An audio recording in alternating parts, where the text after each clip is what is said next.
हिला भी नहीं पा रहे, क्या देख रहे हैं प्रभु? बोले शिव धनु धरे, भगवान बोले ना धनुष को पकड़े।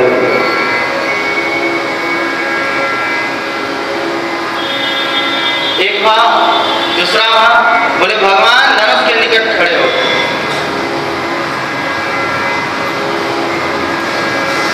चारों तरफ देखा, एक तरफ देखा तो तमक, श्री लक्ष्मण जी क्रोधित मुद्रा में, तार, इधर नीचे देख रहे हैं तो श्री भोले बाबा और तक भगवान देख रहे हैं और उधर से भोले बाबा इनको देख रहे हैं, ताक की तक की दोनों एक साथ, मतलब दो नजर यहाँ पर मिला, एक दूसरे को देखने की यहाँ दो दो क्रियाएं एक साथ एक ही चौपाई में, ताक की और तक। शिव धनु धरे, अथवा भोले बाबा ताक रहे हैं कि अब छोड़ने की बारी आ गई लगता है। इधर से जब ठाकुर जी देखे तो मानो देखते हुए भोले बाबा कह रहे हैं कि पकड़ा तो हूं लेकिन अब छोड़ रहा। शिव धनु धरे, बोले वैसे ही श्री उद्धव जी महाराज, श्री विदुर जी महाराज अभी उद्धव जी से संपूर्ण चरित्रों को सुनकर के आ रहे, पुनः मैत्रेय जी से जिज्ञासा किया, हे प्रभु, हे श्री मैत्रेय जी महाराज, आप मुझे संक्षिप्त में संपूर्ण चरित्रों को सुना। जग पे खंड तुम देख निहार, विधि हरि संगो न चाव निहारे, देव न जाने मर्म तुम्हारा, और तुम्हीं को जान निहार। सो जाने जही दे, आप जानने में समर्थ हो, आप मुझे विस्तार से सुना। तब श्री मैत्रेय जी ने पहले विराट स्वरूप का वर्णन किया, सहस्र शीर्षा पुरुष, भगवान का एक नाम पुरुष भी, अथवा कहें तो संपूर्ण सृष्टि में एकमात्र पुरुष अगर कोई है तो भगवान है। एकमात्र पुरुष कोई है, केवल भगवान।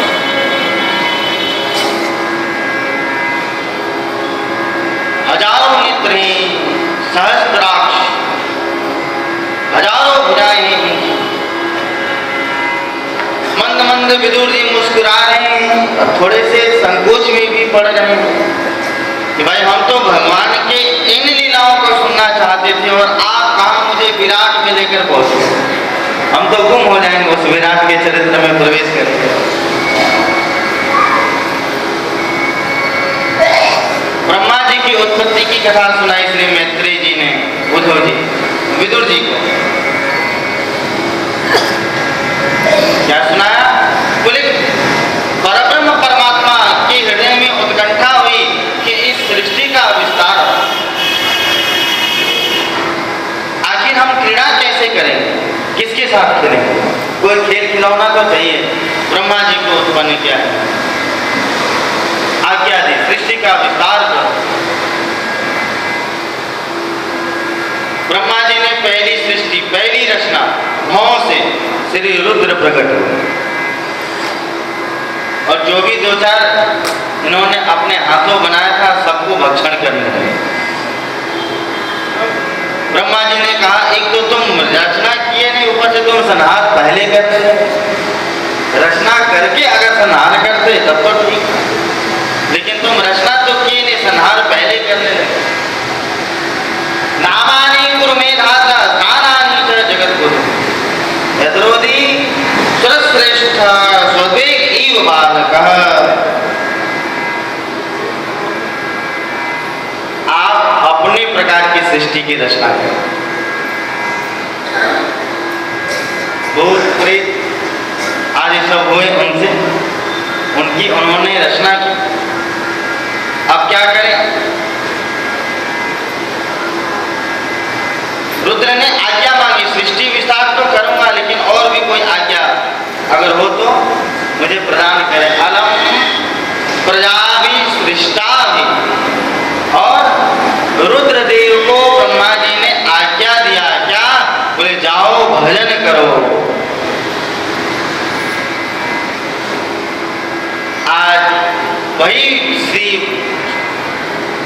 वही अपना अनुभव अपने पिता की आज्ञा भोले बाबा उमा को कह रहे हैं, उमा कहूँ मैं अनुभव अपना सत हरि भजन जगत सब सपना। बहुत सी सृष्टि की रचना की ब्रह्मा जी ने, नारद जी की, सनकादिक कुमार की, सब बोले कि दो प्रकार की सृष्टि होती, एक बिंदु सृष्टि और एक नाद सृष्टि। स्त्री पुरुष के संबंध से जिस सृष्टि का विस्तार हो वो बिंदु सृष्टि कहलाता है, और गुरु के द्वारा प्रदत्त मंत्र के द्वारा जिस दिन मंत्र को प्राप्त करके नवीन जन्म होता है, हमारे हृदय में भगवान श्री राघवेंद्र सरकार मंत्र स्वरूप आकर के विराजमान हो जाते हैं, वो नाद सृष्टि कहलाता है। ब्रह्मा जी ने आज्ञा दिया सनकादिक कुमारों को, नारद जी को कि जाकर के सृष्टि का विस्तार करो। सबने कहा हम बिंदु सृष्टि नहीं करेंगे, हम नाद सृष्टि करेंगे।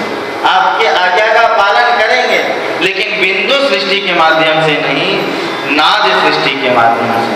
तब फिर सृष्टि का विस्तार कैसे हो? क्योंकि एक भगवान एक दो खिलौना से तो खेलते नहीं, हमारा छोटे छोटे बालक जब नहीं खेलते एक दो खिलौने से तो बड़े, और आज सृष्टि जय जग उपजाया, समझदार आदमी एक खिलौना से कैसे खेल सकता है?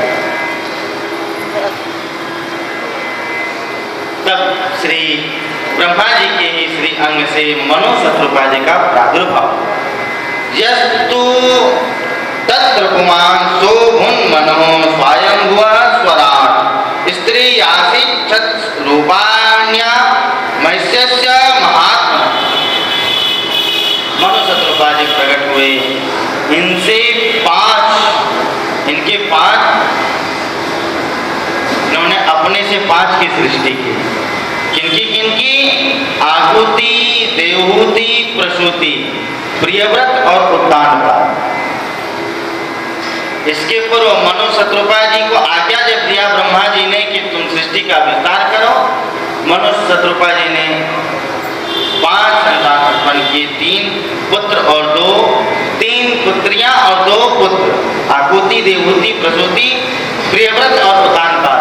पुनः ब्रह्मा जी के पास आए मनु जी में, पिताश्री आपने कहा मैंने विस्तार भी किया लेकिन सृष्टि को रखूं कहाँ? क्यों? पृथ्वी पर? बोले पृथ्वी को तो हिरण्याक्ष ने जल में डुबो रखा, जल में डुबो।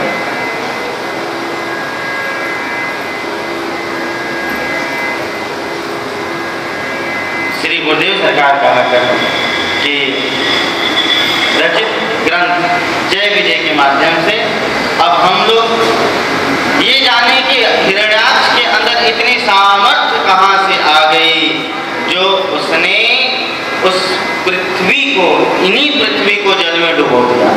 हम एक घर को, एक मकान को नहीं उठा सकते और उस पृथ्वी को ही जल में डुबो दिया, उसके अंदर इतनी सामर्थ्य कहाँ से आई? कौन है हिरण्याक्ष? श्री गोस्वामी तुलसीदास जी कहते हैं, द्वारपाल हरि के प्रिय, दो जय और विजय जान सब। मनु जी ने जिज्ञासा किया कि आखिर ये हिरण्याक्ष है कौन? तब श्री ब्रह्मा जी कहते हैं, बेटा ये भगवान के नित्य पार्षद है, तो ये आसुरी स्वभाव वाले कैसे हो गए? तब श्री ब्रह्मा जी कहते हैं, पुत्र विप्रशापते दोनों भाई, तामस असुर देह दिन पाप। पिताजी इन्हें श्राप क्यों मिला? बोले बेटा इसके संबंध में भी एक दिव्य चरित्र है भगवान का। क्या? बोले एक दिन की बात नहीं, भगवान से सैया पर पौड़े हुए थे, मन ही मन विचार कर रहे थे आखिर प्रजा का कल्याण कैसे हो, कैसे हो प्रजा का कल्याण? कुछ उपाय करना पड़ेगा। क्या उपाय करें? लीला मंच पर अगर उतरते हैं अकेले कोई लीला करना चाहे तो नहीं कर सकता। महाराज जी कहा करते कि अकेले का रोना भी सुहाना नहीं होता है, दो चार मिल जाए तो रोने में भी, राग में रोने में आनंद आता है। राग एक अलग ही राग बन जाता है, दो चार मिल जाए। अकेले किसी को कह दिया जाए कि रो, खूब रो, तो दो चार मिनट में महाराज शांत हो जाए, रो रो कर। कोई देखने वाला नहीं है, कोई कैसे समझेगा कि हम दुखी हैं।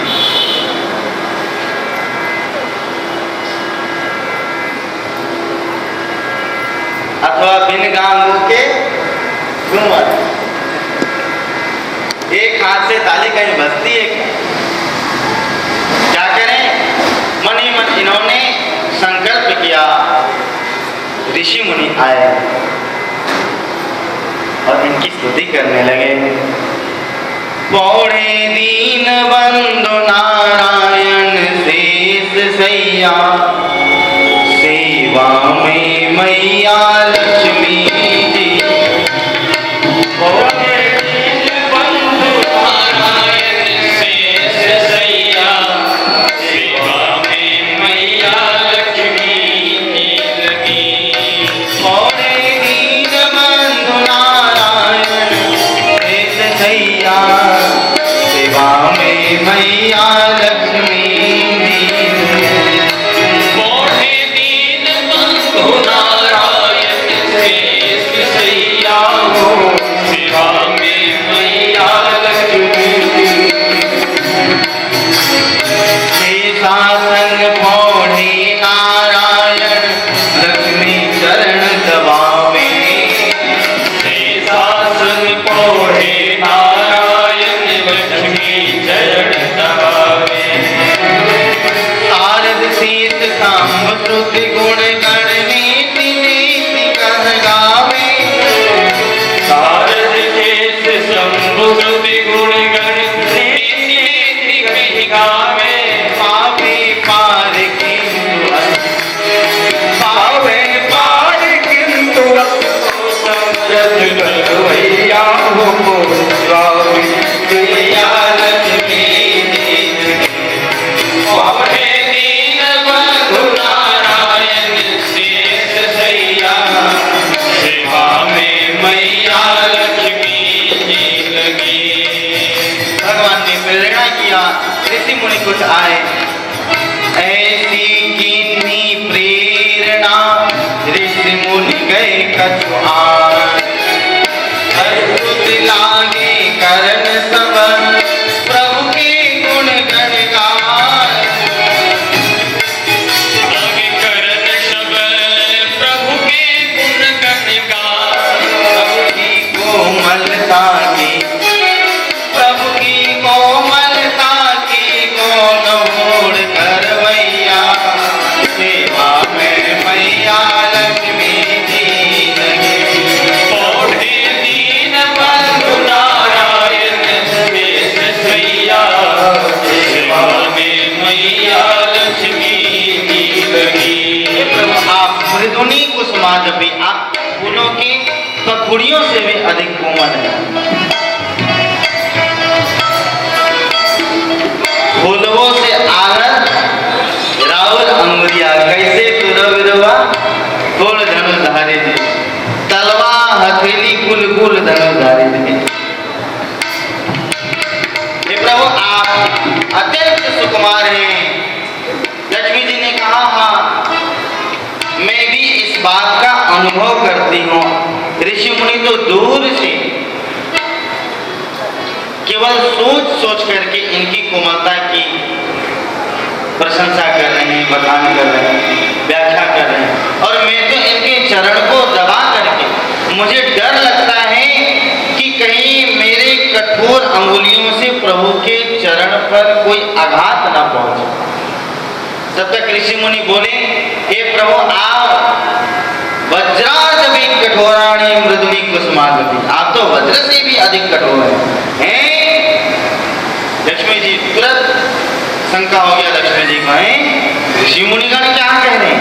अभी तो कह रहे थे कि प्रभु आप बिल्कुल सुकुमार हैं और अभी कह रहे हैं कि आप बिल्कुल कठोर हैं, ये कैसे? लेकिन हाँ, संत ऋषि कभी असत्य भाषण नहीं करते। महाराज जी कहा करते ऋषिनाम गुणराध्यानाम वाचमर्थोनुधाव। हम बोलते हैं तो अर्थ का अनुसंधान करके बोलते हैं, लेकिन ऋषि महात्मा संत जो बोल देते हैं अर्थ उनका अनुगमन,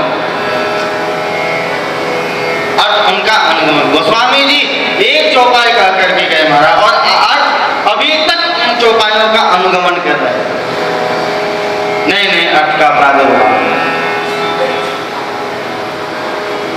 चले गए ऋषि मुनिगण प्रार्थना करके। लक्ष्मी जी के हृदय में अभिलाषा, भगवान ने कहा मैं तो भक्तवांछा कल्पतरु, जो बिल्कुल दूर है वो भी अगर सोच ले तो मैं उसकी मन के अभिलाषाओं की पूर्ति करता हूं। तुम तो मेरे इस कल्प वृक्ष के बिल्कुल सन्निकट हो। आज्ञा दिया, द्वारपालों जय और विजय सम्मुख उपस्थित हो। जय और विजय सामने आए। आज्ञा प्रभु, क्या मेरी आज्ञा पालन करोगी? प्रभु आपको आज्ञा पालन में संदेह क्यों?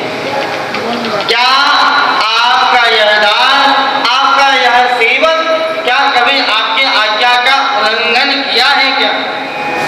प्रभु हम तो आपके सेवक हैं, और सेवक सो जो करे सेवकाई, तो सेवा कर हरि करनी करी करिए।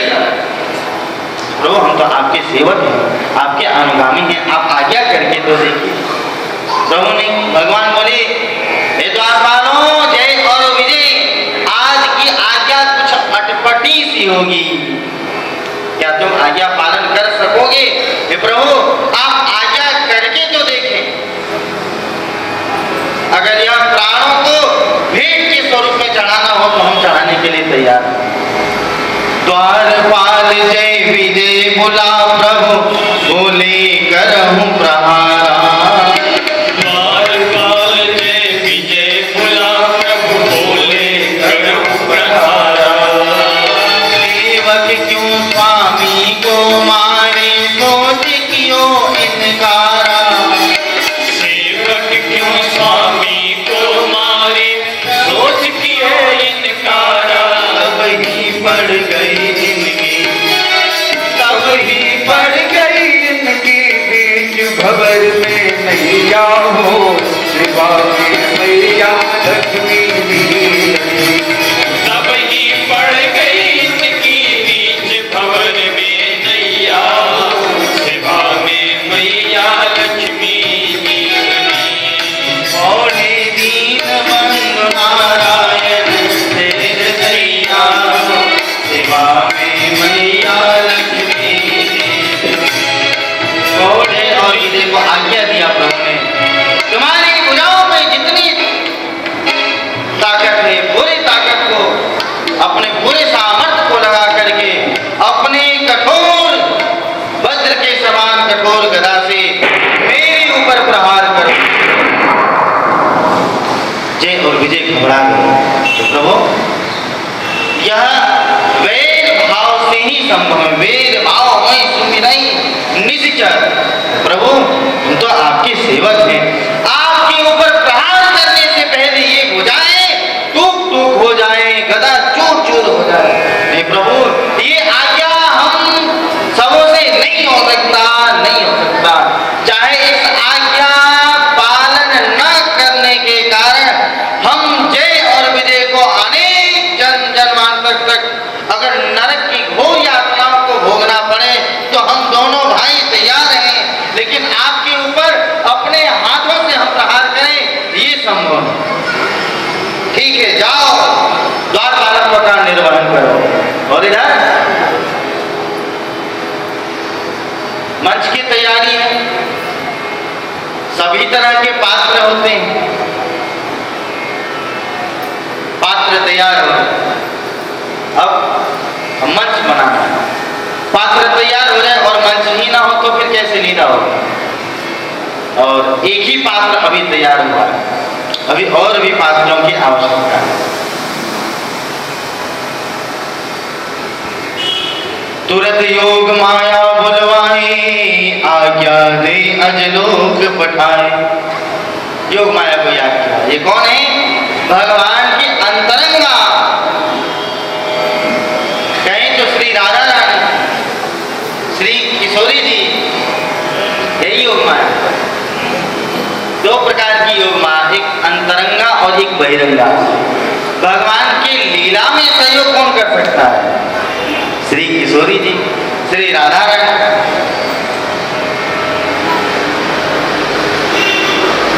श्री किशोरी जी आई तो ठाकुर जी भूमंडल पर ज्यादा दिन तक रहे प्रकट रूप में। श्री राधा रानी आई तो ज्यादा दिन तक साहस बनता है ठाकुर जी का, ज्यादा दिन तक भूमंडल पर रहे।